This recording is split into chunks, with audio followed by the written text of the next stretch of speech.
जय श्री कृष्ण दोस्तों, बीएसना फैमिली में आपका स्वागत है। दोस्तों, सावन का बहुत ही पावन और पवित्र मास चल रहा है और सावन सोमवार का बहुत अधिक महत्व माना जाता है।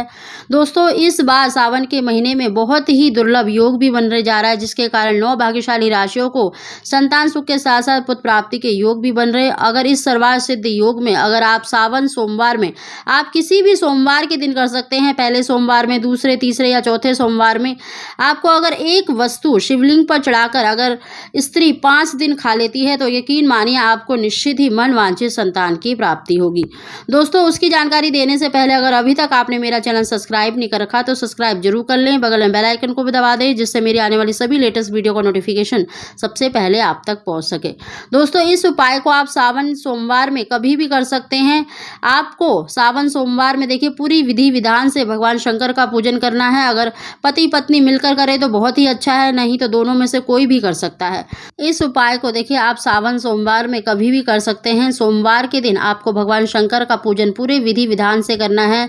उनकी प्रिय वस्तु भांग, धतूरा, बेलपत्र अवश्य ही लेने हैं और साथ ही जो हम उपाय बता रहे हैं उसके लिए आपको देखिए 2 केले लेने हैं और 50 ग्राम शिवलिंगी के बीज लेने हैं और साथ ही देखिए पंचामृत से आपको भगवान शंकर का पूजन करना है। पंचामृत में आप गाय का दूध, दही, घी, शक्कर, गंगा जल इस तरह से मिलाकर आप चाहे तो 1 लोटा बना सकते हैं, नहीं तो आप 1 बाल्टी में बनाकर आप शिवलिंग का अभिषेक कर सकते हैं। सबसे पहले देखिए गणेश जी पर थोड़ा सा जल चढ़ाएं ओम गणेशाय कहते हुए, और उसके बाद शिव परिवार पर थोड़ा थोड़ा जल चढ़ाएं और शिवलिंग पर पतली सी धार करते हुए शिवलिंग पर आपको ओम नमः शिवाय कहते हुए जल अर्पित करना है।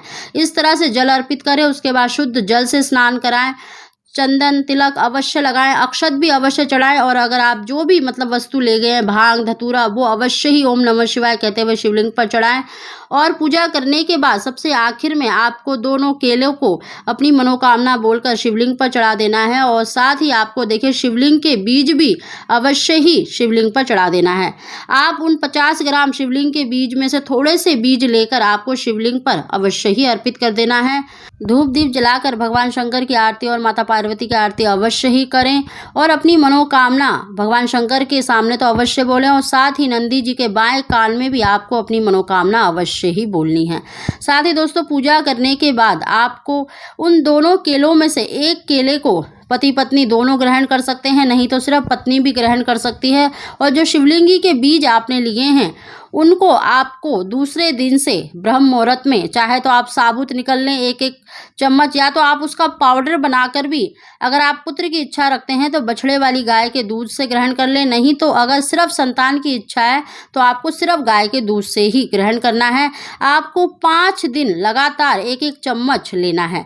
आप गाय के दूध से ही ग्रहण करें और खाली पेट आपको ब्रह्म मुहूर्त में लेना है।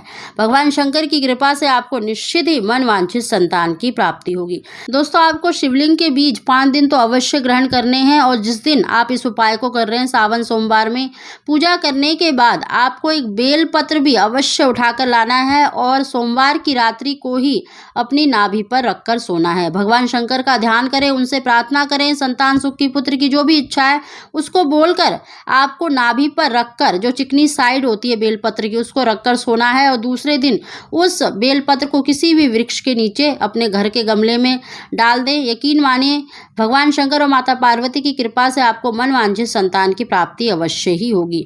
दोस्तों, इस उपाय को आप सावन सोमवार में कभी भी करें, निश्चित ही आपको लाभ मिलेगा। दोस्तों, अगर आपको हमारी जानकारी वीडियो पसंद आई हो तो इसको लाइक शेयर जरूर करें। आप सभी को जय श्री कृष्ण।